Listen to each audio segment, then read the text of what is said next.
हमारे पाचन तंत्र के शुरुआती हिस्से को फूड पाइप या इसोफेगस कहा जाता है। कभी कभी इसे आहार नली भी कहते हैं। आहार नली की तकलीफ में एक बहुत ही इम्पॉर्टेंट महत्वपूर्ण तकलीफ जो हम आमतौर पे देखते हैं वो है फूड पाइप में कैंसर होना।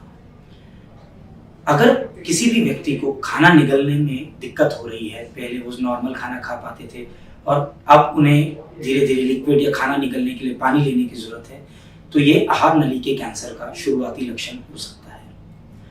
जैसे जैसे तकलीफ बढ़ती है वैसे वैसे खाना निगलने में और भी दिक्कत आने लगती है और व्यक्ति को धीरे धीरे खाना ना ले पाने की वजह से खाली वेट लॉस यानी वजन कम होने लगता है। बीमारी और बढ़ने से या और फैलने से खांसी रहने लगती है। खाना निगलने के वक्त पेशेंट को खांसी होने लगती है। और भी ज्यादा बीमारी बढ़ने से पेट में पानी बनना, आंखों में पीलापन दिखना, छाती में पानी बनना, ये सारी तकलीफें भी देखी जा सकती हैं। खाना निगलने की दिक्कत होने से सबसे पहले जो जांच की जाती है उसे एंडोस्कोपी कहा जाता है। इस जांच में गैस्ट्रोएंटरोलॉजिस्ट या जो भी डॉक्टर आपका एंडोस्कोपी कर रहे हैं वे मुंह के रास्ते दूरबीन डालकर सबसे पहले ये देखते हैं कि खाना निगलने में दिक्कत का क्या कारण है, और अगर कोई गांठ दिखती है तो उसमें ये देखा जाता है कि वो गांठ कहाँ से शुरू हो रही है, कहाँ खत्म हो रही है, और उसने आहार नाली के कितने सारे हिस्से को इन्वॉल्व किया हुआ है। उसी वक्त उस गांठ में से एक टुकड़े की जांच ले ली जाती है जिसे बायोप्सी कहा जाता है। ये बहुत ही महत्वपूर्ण है क्योंकि इसी से आगे ये फैसला होता है कि पेशेंट का इलाज, जो मरीज का इलाज है, वो किस तरह से होना है और उससे कैंसर की कंफर्मेशन भी होती है। साथ ही साथ एक महत्वपूर्ण चीज जो बहुत जरूरी है समझना वो ये है कि अगर खाना निगलने में बहुत ही ज्यादा पेशेंट को तकलीफ हो रही है और उन्हें पानी भी नहीं ले पा रहे हैं तो उसी एंडोस्कोपी के वक्त एक ट्यूब पतला सा गैस्ट्रोएंटरोलॉजिस्ट जो हैं वो फूड पाइप के थ्रू पेट में डाल देते हैं, जिससे कि जब तक मरीज की आगे की जांचें हो रही हैं, डायग्नोसिस बन रहा है, इलाज शुरू हो रहा है, तब तक शरीर में कुछ खुराक जा सके जिससे शरीर की हिम्मत बने। बायोप्सी में कैंसर आने की स्थिति में पेशेंट की और जांचें की जाती हैं जिसमें एक पेट स्कैन का बहुत ही महत्वपूर्ण रोल रहता है, जिससे कि पता चलता है कि बीमारी कहाँ तक फैली हुई है। इन सब जांचों के बाद और एक बार डॉक्टर के द्वारा पेशेंट को देखने में कि उनकी फिजिकल कंडीशन कैसी है, उनकी स्थिति कैसी है, वो खाना पीना कैसा ले पा रहे हैं और उन्हें साथ में क्या तकलीफें हैं जिसका कि इलाज ऑप्टिमाइज करने की जरूरत है, इसके बाद ये फैसला किया जाता है कि इस बीमारी का इलाज उस व्यक्ति में कैसे किया जाए। फूड पाइप कैंसर के इलाज में एक बार डायग्नोसिस बनने के बाद सबसे जरूरी ये रहता है कि पेशेंट की जो जनरल कंडीशन है यानी आमतौर पे जो स्थिति है उसे सुधारने के लिए कोशिश की जाए। खाना पीना ठीक करने के लिए नाक के थ्रू एक ट्यूब डाला जाए जिससे फीडिंग हो सके। अगर किसी व्यक्ति को स्मोकिंग करते हैं या अल्कोहल का इंटेक है, शराब का सेवन करते हैं, तो उन्हें वो कुछ समय के लिए रोक देना चाहिए। साथ ही साथ अगर डायबिटीज है, ब्लड प्रेशर है, हार्ट की, किडनी की कुछ प्रॉब्लम्स है, तो उसको एप्रोप्रिएट डॉक्टर के द्वारा उसका जो ट्रीटमेंट है उसे ऑप्टिमाइज किया जाना चाहिए। उसमें ऑपरेशन या ट्रीटमेंट के लिए पेशेंट की स्थिति सही है कि नहीं, ये फैसला किया जाना जरूरी है। अगर पेशेंट की स्थिति सब चीजें देखकर सही लगती है तो उसमें आगे पेशेंट का जो इलाज किया जाता है वो इस पे डिपेंड करता है कि कैंसर किस किस्म का है, कैंसर फूड पाइप के किस हिस्से में है और पेशेंट की स्थिति कैसी है। जो फूड पाइप का सबसे ऊपरला हिस्सा होता है जिसको अपर इसोफेगस कहा जाता है, उसमें आमतौर पे सिर्फ कीमोथेरेपी और रेडियोथेरेपी से इलाज किया जाता है। इसमें ऑपरेशन की संभावना और फायदा थोड़ा कम रहता है। बीच और निचले हिस्से के कैंसर जो रहते हैं उसमें चूंकि ज्यादातर कैंसर दुर्भाग्यवश एक एडवांस स्टेज यानी ज्यादा बीमारी होने पर पाए जाते हैं, उसके अंदर पहले ऑपरेशन से कीमोथेरेपी या कीमोथेरेपी के साथ रेडियोथेरेपी कर पहले ट्यूमर को थोड़ा श्रिंक किया जाना चाहिए।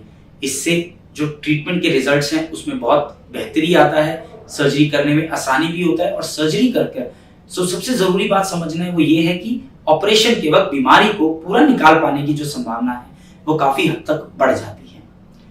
कीमो रेडियोथेरेपी के बाद 4 से 6 हफ्ते का गैप दिया जाता है, जिस गैप के बाद पेशेंट को ऑपरेशन की सलाह दी जाती है कुछ जांचें और कर। जो इस स्थिति में जांचें किया जाता है दोबारा, उसमें एक पेट स्कैन का बहुत ही इंपॉर्टेंट रोल है। समझने की चीज ये है कि आमतौर पे हम देखते हैं कि जो कीमो रेडियोथेरेपी की जाती है उससे पेशेंट को एक बार के लिए बीमारी में काफी आराम आता है, खाना निगलना बेहतर होता जाता है और पेशेंट की कंडीशन जो है, जो स्थिति है, वो काफी बेहतर दिखने लगती है। इससे कभी कभी पेशेंट गुमराह हो जाते हैं और उन्हें लगता है कि वे बिल्कुल ठीक हो गए हैं। समझने की चीज ये है कि बीमारी को सिर्फ अभी कंट्रोल किया गया है, पूरा खत्म करने के लिए बीमारी को ज़्यादातर मरीजों में ऑपरेशन की बहुत ही ज़्यादा ज़रूरत रहती है। कभी कभी कीमो रेडियोथेरेपी के बाद पेट स्कैन या यहाँ तक कि एंडोस्कोपी भी नॉर्मल आ सकती है। इस स्थिति में आज तक हम जितनी जानकारी मेडिकल साइंस में है वो ये कहती है कि ज़्यादातर पेशेंट्स को अगर उनकी ऑपरेशन के लिए स्थिति सही है तो उनका ऑपरेशन कर इस बीमारी को निकाल देना चाहिए। फूड पाइप कैंसर की जो सर्जरी की जाती है वो पुराने समय में और आजकल भी कभी कभी ओपन तरीके से करने की जरूरत हो पड़ सकती है, लेकिन ज़्यादातर इसको आजकल लैप्रोस्कोपिक, थोरैकोस्कोपिक और रोबोटिक तरीके से किया जाता है। फूड पाइप जैसा कि हम समझते हैं गर्दन से लेकर हमारे पेट तक आती है, तो ऑपरेशन जो अंदर से होना है उसमें तीनों जगह या कभी कभी छाती और पेट में होने की जरूरत रहती है। जो फूड पाइप का जो ट्यूमर है उसे निकाला जाता है और खाने के रास्ते को दोबारा नॉर्मल बनाने के लिए जो स्टमक है उसके एक पार्ट की एक ट्यूब बनाकर उसे फूड पाइप से जोड़ दिया जाता है। ज़्यादातर जो जोड़ होता है वो गर्दन में किया जाता है, कभी कभी इसे छाती में भी किया जा सकता है, डिपेंडिंग ऑन ये इस पे निर्भर करता है कि पेशेंट का जो ट्यूमर है वो फूड पाइप के किस हिस्से को इन्वॉल्व कर रहा है। ऑपरेशन के बाद पेशेंट्स को 1 या 2 दिन आईसीयू में ऑब्जर्वेशन की ज़रूरत रहती है, जिसके बाद ज़्यादातर पेशेंट्स को वार्ड में शिफ्ट कर दिया जाता है। ऑपरेशन में एक नाक के रास्ते में ट्यूब रहती है, कुछ छाती में ट्यूब यानी पाइप रहती है और एक आहार नली पेट में भी ज़्यादातर डाली जाती है। आमतौर पर दूसरे तीसरे दिन जो पेट में आहार नली डाली गई है उस पाइप के थ्रू फीडिंग चालू कर दी जाती है। पेशेंट्स को खासतौर पे अगर लैप्रोस्कोपिक रोबोटिक तरीके से ऑपरेशन हुआ है तो ऑपरेशन के बाद पहले दिन चलाना घुमाना शुरू कर दिया जाता है। बहुत ही ज़रूरी रहता है कि जो छाती की एक्सरसाइजेज हैं, गहरे सांस लेना, भाप लेना, ये सब चीज़ें भी साथ साथ शुरू की जाएँ। धीरे धीरे पेशेंट का जो पाइप है वो निकलता चले जाता है, उसे निकाल दिया जाता है और चौथे से 5वें दिन आमतौर पे मुंह से थोड़ा थोड़ा लिक्विड देना शुरू कर देते हैं। धीरे धीरे जब पेशेंट रिकवर करता है तो डिस्चार्ज के वक्त उन्हें थोड़ा थोड़ा वे खाना मुंह से ले पा रहे होते हैं और ज़्यादातर पाइप से फीडिंग पेट की पाइप से चल रहा होता है। ज़्यादातर पेशेंट्स ऑपरेशन के बाद 6 से 10 दिन तक डिस्चार्ज कर दिए जाते हैं और उन्हें बाद में ओपीडी में फॉलोअप करने के लिए कहा जाता है। ऑपरेशन के बाद घर पे जो ध्यान रखने की चीज़ें हैं वो ये हैं कि पेशेंट को जो हॉस्पिटल में चीज़ें समझाई गई हैं, जैसे छाती की वर्जिश करना, खाने पीने का जैसे समझाया गया है उसे रेगुलरली फॉलोअप किया जाए। इम्पॉर्टेंट चीज़ रहती है कि जो सिर का हिस्सा, गर्दन का हिस्सा है और ऊपर की कमर का हिस्सा है उसे पेट के हिस्से से थोड़ा ऊपर करके सोया, यानी कि 30 डिग्रीज हेड एंड एलिवेशन बोलते हैं इसको, कि थोड़ा सा सर के हिस्से को ऊपर करके सोया जाए, जिसे कि या तो 2 तकिए लगाकर या पलंग के अंदर गद्दे के नीचे एक छोटा सा गद्दा डालकर किया जा सकता है।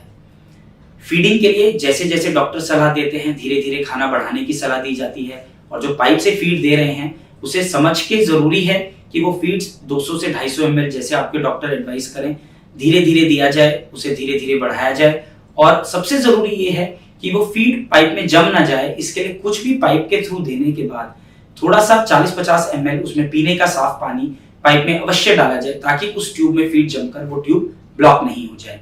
जहां जख्म रहते हैं वहां छोटी छोटी या बड़ी जैसे भी ऑपरेशन किए गए उसके हिसाब से पट्टी करने की जरूरत रहती है। पेशेंट अपना चलना घूमना सब कर सकते हैं। हिदायत ये रहती है कि वे भारी वजन नहीं उठाएं। ऑपरेशन के बाद आगे जो इलाज है उसकी जरूरत इस पर निर्भर करती है कि पेशेंट को जो ट्यूमर है वो एडिनोकार्सिनोमा था या स्क्वामस सेल का कैंसर था। एडिनोकार्सिनोमा वाले पेशेंट्स को ज्यादातर बाद में जो बची हुई कीमोथेरेपी है उसको दिया जाता है। स्क्वामस सेल कैंसर वाले पेशेंट्स जो रहते हैं उनको एक टारगेटेड थेरेपी से कुछ फायदा होता है, बट वह बहुत ही महंगी है, वो भी धीरे धीरे और उपलब्ध हो रही है, जिससे कुछ पेशेंट्स को कुछ लाभ मिलने की संभावना रहती है। हम देखते हैं कि खाने की नली के कैंसर को लेकर बहुत ही निहिलिस्टिक यानी बहुत ही एक नेगेटिव एटीट्यूड जनरली देखा जाता है। लोगों को लगता है ये बीमारी ठीक नहीं हो सकती, इसमें बहुत ज़्यादा रिस्क है। समझने की चीज़ ये है कि इस ऑपरेशन में थोड़ा रिस्क तो रहता है, पर वो रिस्क इस पे बहुत हद तक डिपेंड करता है कि जो सर्जिकल टीम है वो कैसे उस सर्जरी को कर रही है, उसकी एक्सपर्टीज कैसे है और पेशेंट की कंडीशन कैसी है। अगर स्वस्थ पेशेंट है और उनका अच्छे से ऑपरेशन किया जाए, रिस्क खत्म तो नहीं किया जा सकता पर उसे काफ़ी हद तक कम किया जा सकता है। इस बीमारी को कीमो रेडियोथेरेपी और ऑपरेशन कर तकरीबन 50 से 60% तक पेशेंट्स में अगर उनकी बीमारी अर्ली स्टेज में है तो उसे ख़त्म किया जा सकता है, और थोड़ी और एडवांस स्टेज में भी इस बीमारी को काफ़ी अधिक पेशेंट्स में पूरी तरह से क्योर कर ख़त्म किया जा सकता है। ये बात समझनी बहुत ही आवश्यक है। किसी भी कैंसर में शुरुआती स्टेज में उसको बीमारी को पकड़ने में हमें ये फ़ायदा रहता है कि इलाज सिंपल रहता है, पेशेंट्स को कॉम्प्लिकेशंस कम होती हैं, इलाज में खर्चा कम रहता है और सबसे इम्पोर्टेंटली लॉन्ग टर्म जो रिजल्ट्स हैं और आउटकम्स हैं ट्रीटमेंट के वे अच्छे रहते हैं। आहार नली में भी इसी तरह कैंसर को जल्दी स्टेज में पकड़ना बहुत ही ज़रूरी है और उसका उपयुक्त इलाज करे जाने से पेशेंट्स को ट्रीटमेंट करके बहुत ही अधिक लाभ मिलता है। धन्यवाद।